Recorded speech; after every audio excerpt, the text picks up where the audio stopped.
Olá, pessoal do Café com Leitura, e você? Pega a sua xícara de café e vamos agora terminar o capítulo número 5 do livro O Poder da Presença. Denominada o hormônio da dominância ou o hormônio da assertividade. A testosterona corresponde ao comportamento dominante em seres humanos. Em seres humanos, chimpanzés, babuínos, lêmures, cordeiros, pássaros e até peixes. Eles refletem mudanças na posição e no poder de um indivíduo. Indivíduos de posição elevada, ou seja, aqueles que possuem poder social, os alfas, costumam possuir altos níveis de testosterona basal. Em seus estudos com babuínos, por exemplo, o professor da Universidade de Stanford, Robert Sapolsky, descobriu que indivíduos com testosterona alta tendiam a se envolver mais em comportamentos competitivos, de busca de status, quando surgiam oportunidades de ascender na hierarquia e assumir uma posição superior. Por exemplo, quando um alfa respeitado se fere, e essa relação entre status e testosterona é recíproca, não apenas a testosterona basal é um bom indicador de quem chegará ao topo, como subir ao topo também aumenta os níveis circundantes de testosterona de um indivíduo. Com a conquista de status, a testosterona aumenta. Nos seres humanos, a testosterona basal tem sido associada ao comportamento socialmente dominante, assertivo e competitivo, tanto em homens quanto em mulheres. Os níveis de testosterona, quer sejam relativamente estáveis, quer sejam temporários, são tanto o resultado quanto a causa de alguns dos comportamentos que nos ajudam a enfrentar corajosamente e a nos sair bem em desafios. Mas essa é apenas metade da história. O fato de altos níveis de testosterona se correlacionarem ao poder não surpreende a maioria de nós. É quase intuitivo, dado que a consideramos o hormônio da dominação. Menos intuitivo e mais interessante é o papel de outro hormônio, o cortisol, geralmente denominado hormônio do estresse. O cortisol é secretado pelo córtex suprarrenal em relação aos estressores físicos, tais como correr para pegar o trem, e estressores psicológicos, como preocupar-se com prova. Sua função básica é mobilizar a energia, aumentando o açúcar no sangue e ajudando a metabolizar gordura, proteína e carboidratos. Ajuda também a regular outros sistemas, inclusive o digestivo e o imunológico. O cortisol aumenta de manhã, incentivando você a despertar, depois cai e se nivela à tarde. E tal como a testosterona, afeta a nossa psicologia e nosso comportamento, fazendo com que fiquemos mais alertas diante de ameaças e a possibilidade de evitarmos situações desafiadoras. Essa ideia de que o estresse baixo é um aspecto fundamental para sentir-se e ser poderoso, contraria alguns mitos populares sobre liderança. Dizem que é solitário estar no topo e estressante também.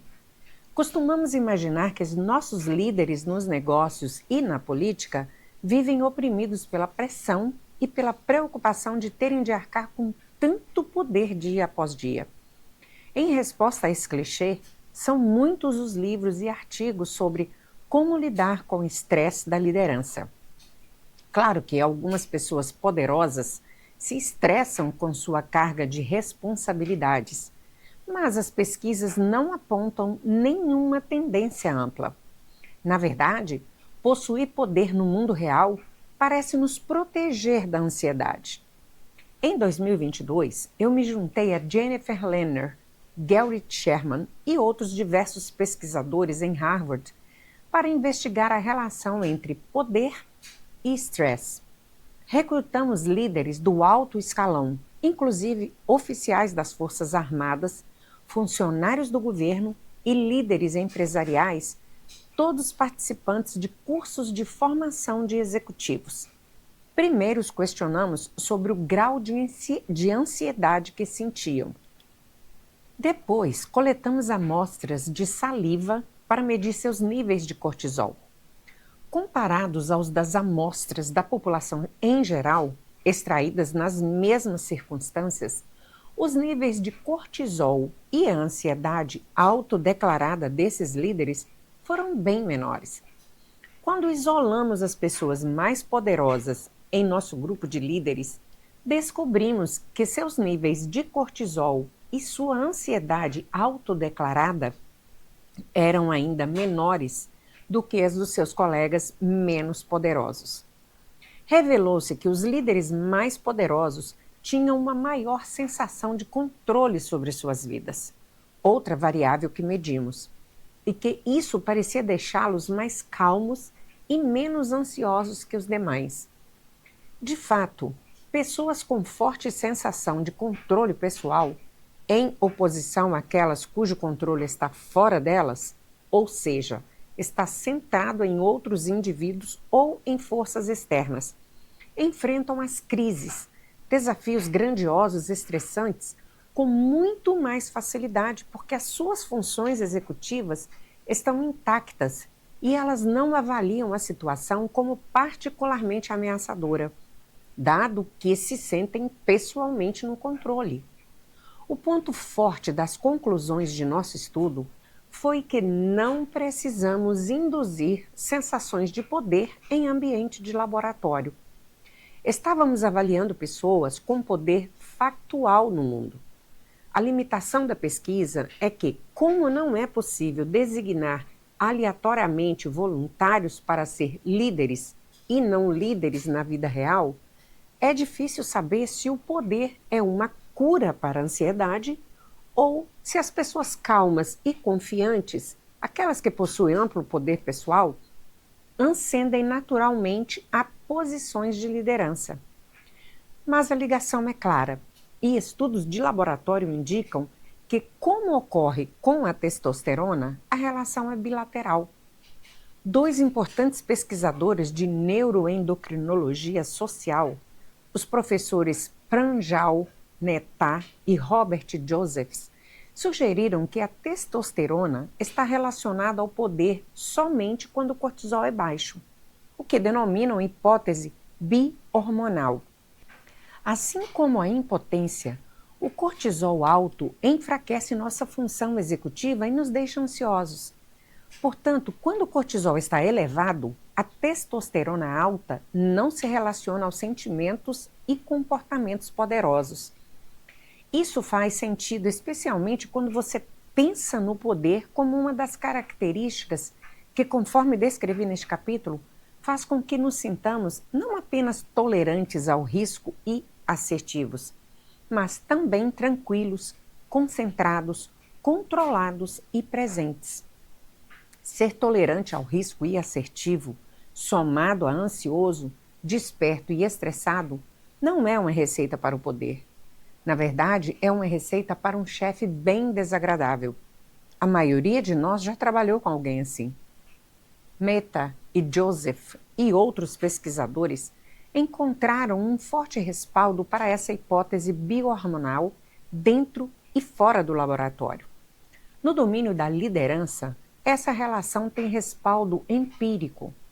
Por exemplo, um estudo recente com 78 executivos homens também demonstrou que a combinação ideal testosterona alta, cortisol baixo é um excelente indicador do número de pessoas que trabalhavam com os executivos. E num outro estudo foi realizado um exercício de liderança durante o qual os estudantes foram avaliados pela assertividade, confiança e outras qualidades de liderança em geral. De novo, os altos níveis de testosterona se correlacionaram com esses traços, mas somente em pessoas que também tinham cortisol baixo. Pesquisadores também mediram níveis desses hormônios depois que atletas venceram ou perderam um jogo. Badminton, num estudo específico, e detectaram os mesmos efeitos em homens e mulheres. A derrota leva a mais cortisol e menos testosterona. E entre mulheres atletas de elite, constatou-se que os níveis de testosterona subiam durante as competições, mas somente se seus níveis de cortisol pré-jogo se mantivessem baixos. Os psicólogos David Edwards e Kathleen Castle, da Emory University, realizaram uma análise impressionante em 6 estudos sobre hormônios e comportamento entre mulheres atletas universitárias de elite. Pediu-se às jogadoras de futebol, softball, tênis e vôlei que avaliassem suas colegas de equipe numa escala de 1 a 5, num questionário que media qualidades como espírito esportivo, liderança e esforço. O questionário incluía afirmativas como: ela inspira as colegas a jogar, oferecendo o máximo de si. Ela possui uma excelente noção do que o time precisa para jogar em seu nível máximo. Por suas palavras e/ou ações, ela exerce um efeito sempre positivo sobre o moral do time. Ou ela mantém uma perspectiva positiva mesmo quando enfrenta adversidades. Ela consegue fazer críticas construtivas às colegas se for necessário. Ela atua com eficiência junto às colegas de time para ajudar a criar uma ideia de unidade. Ela está disposta a fazer sacrifícios pessoais quando estes servem aos melhores interesses do time. Ela joga e compete com paixão. Ela representa precisamente suas colegas de time e comunica suas preocupações e frustrações de forma construtiva. Ela é coerente, justa e autêntica em suas interações com as colegas de time e em campo. Ela é motivada construtivamente pela derrota. Todas as atletas também cederam amostras de saliva para que os níveis de hormônio pudessem ser medidos. Os testes revelaram que as mulheres classificadas pelas colegas de time como mais inspiradoras, comunicativas e esforçadas, entusiasmadas, apoiadoras e otimistas apresentaram os níveis de testosteronas mais altos e os níveis de cortisol mais baixos do grupo. Os pesquisadores concluíram que, ao menos para indivíduos com níveis mais baixos de cortisol, quanto maior o nível de testosterona do atleta, maior deverá ser sua capacidade de atingir o equilíbrio delicado entre ser gentil e ser dominador em questões de autoridade nas interações com os colegas de equipe. De fato, examinar a testosterona e o cortisol nos fornece até alguma ideia de que quem é mais propenso a trapacear.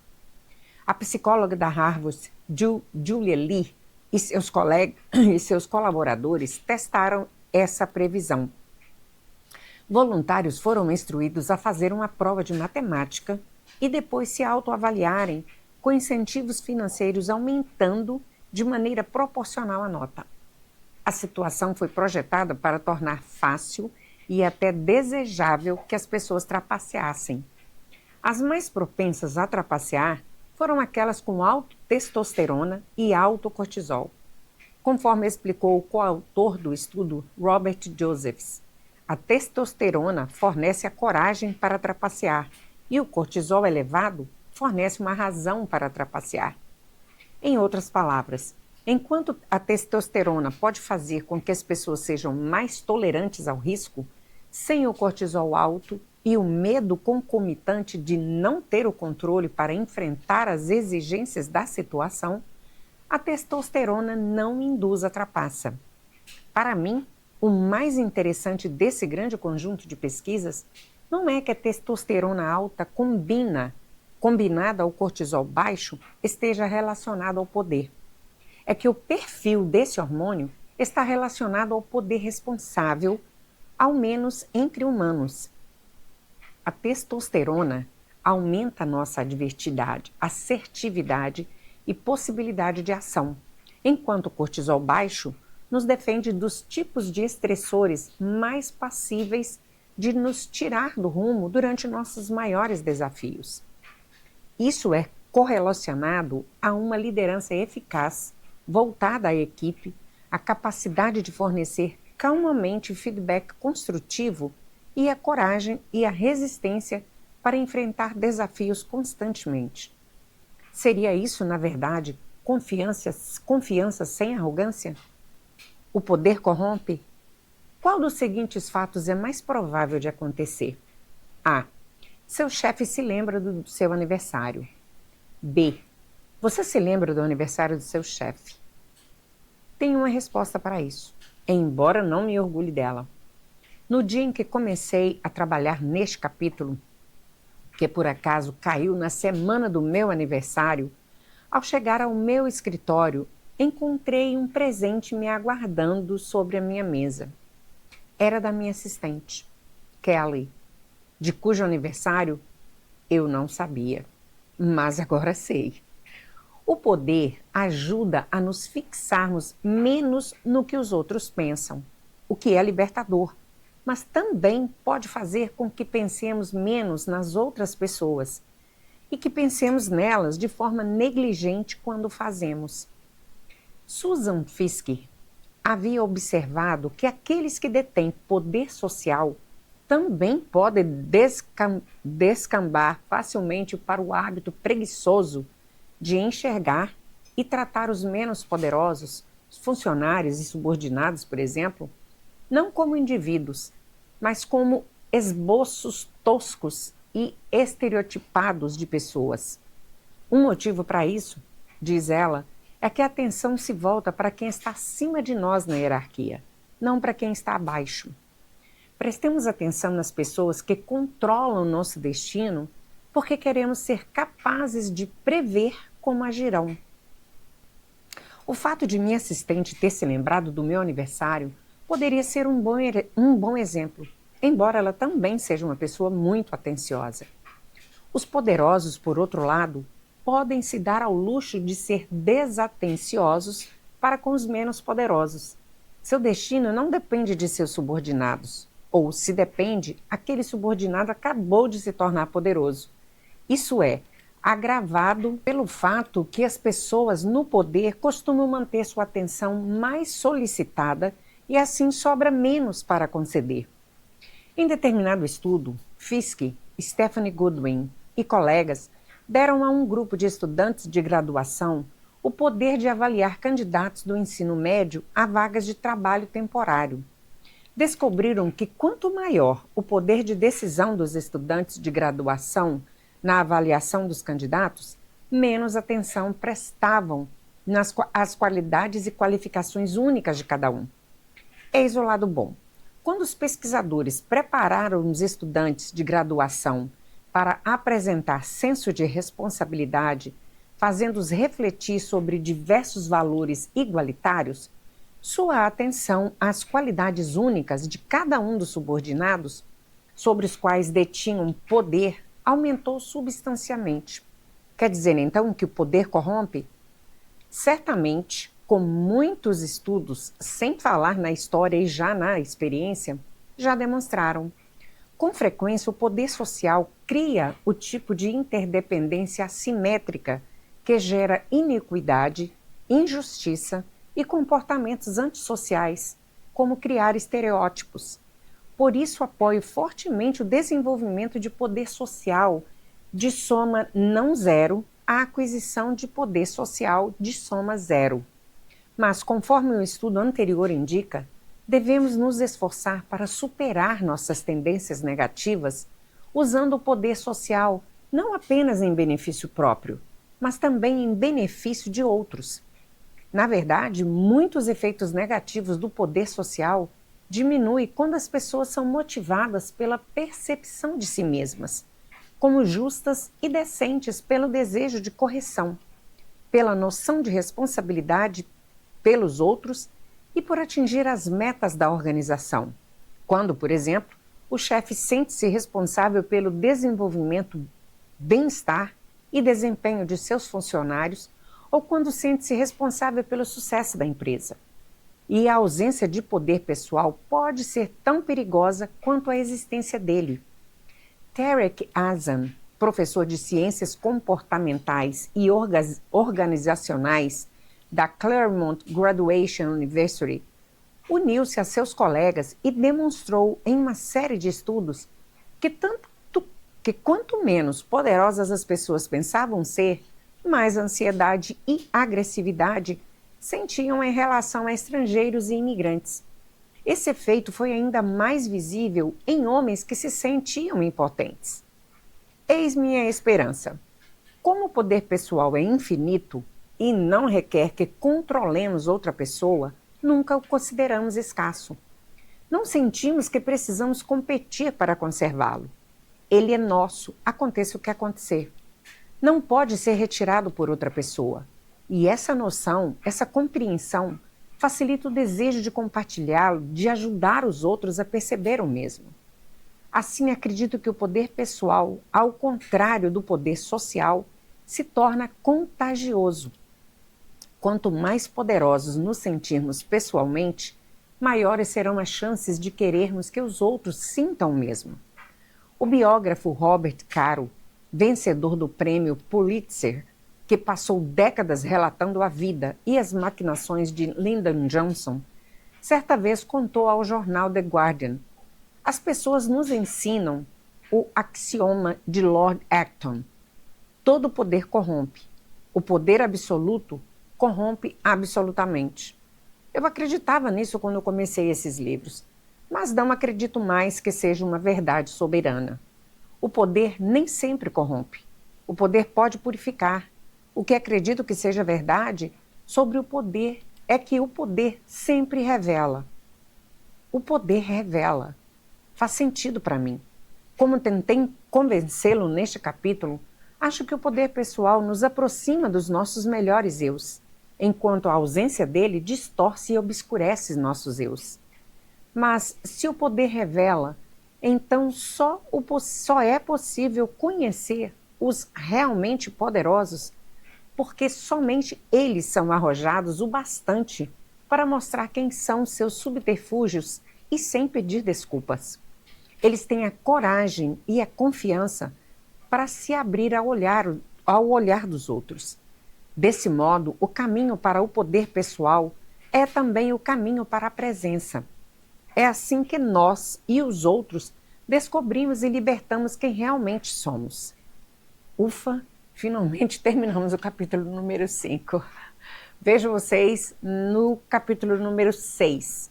Mas você que está me ouvindo e ainda não é inscrito no nosso canal, não se esqueça de se inscrever agora e clicar no sininho para você ser lembrado toda vez que a gente subir um novo capítulo. Te vejo daqui a pouco. Até mais.